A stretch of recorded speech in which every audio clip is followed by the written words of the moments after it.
théâtre de la ville de Mariupol, il ne reste que des décombres. Le théâtre a été détruit par une frappe russe. Les habitants qui ont quitté la ville m'ont dit qu'ils ont eu beaucoup de chance de ne pas se trouver dans ce théâtre. Malheureusement, tout le monde n'a pas eu cette chance. C'est vraiment un génocide de la nation ukrainienne. Des centaines de personnes s'y cachaient. Le bâtiment est détruit et le bilan inconnu. J'ai le cœur brisé par les actes de la Russie contre mon peuple. Nous n'avons pour l'instant aucune information qui permette d'établir un bilan, si ce n'est celle-ci qui émane de la porte-parole du président Zelensky. L'abri anti-bombe a tenu. La majorité des personnes est en vie, les gens sortent des décombres. Le peuple russe saura toujours distinguer les vrais patriotes de la racaille et des traîtres. Ils vont juste les recracher, comme une mouche qui a accidentellement volé dans leur bouche. Ils vont juste les recracher sur le trottoir. Je suis convaincu qu'une telle auto-épuration naturelle et nécessaire de la société ne fera que renforcer notre pays.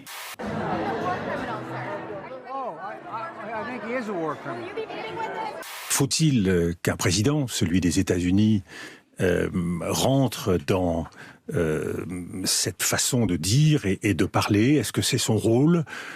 Pour être franc avec vous, je ne le crois pas.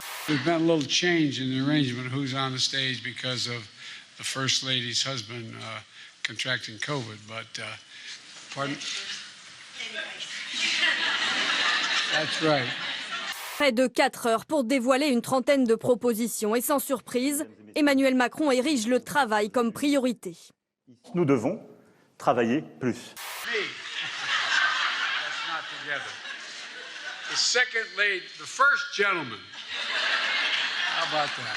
Je ne suis pas un donneur de leçons.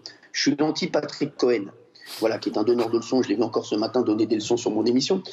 Et ça, les gens ne veulent plus de ça. Voilà, Patrick Cohen, il est très gentil, mais il est chez lui, il est tranquille, dans son petit appartement du 6e arrondissement, je ne sais pas où il habite, mais bon voilà, il va tous les soirs poser son cul sur la chaise de cet avou pour dire 2 mots et pour prendre un salaire qui doit être assez confortable. Autre annonce, Pôle emploi deviendrait un guichet unique rebaptisé France Travail. Il se permet de donner des leçons aux Français, il ne faut pas voter pour un tel, il faut voter pour un tel, il ne faut pas dire ça, il ne faut pas regarder ça. Patrick Cohen, il ferait mieux de balayer devant sa porte et d'arrêter de donner des conseils aux Français. Pour 40 minutes, 45 minutes, c'est pas beaucoup. Non, moi je suis un sportif très tranquille. Après une vague d'encouragement et de multiples messages de soutien, le candidat poursuit sa campagne, malgré, selon ses mots, un contexte inimaginable et un président de la République qui a lui-même peur de son ombre. Avec ces salariés qui défilent aujourd'hui, du privé comme du public, je réclame une hausse des salaires et des retraites, c'est urgentissime. Le SMIC à 1 900 € brut. Il va être automatiquement revalorisé, sans doute avant l'été, et pour un montant de l'ordre de 25 € net pour un salarié au niveau du SMIC. Je ne peux pas être plus précis. Parce que... Fabien Roussel a commencé le sport très tôt avec de la gymnastique pendant 6 ans, dont il garde quelques compétences.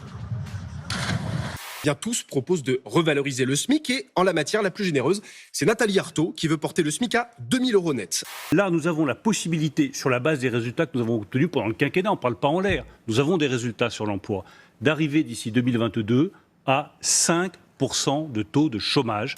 Voilà, vous me posez une question, j'en sais rien et je crois que je m'en fous un peu.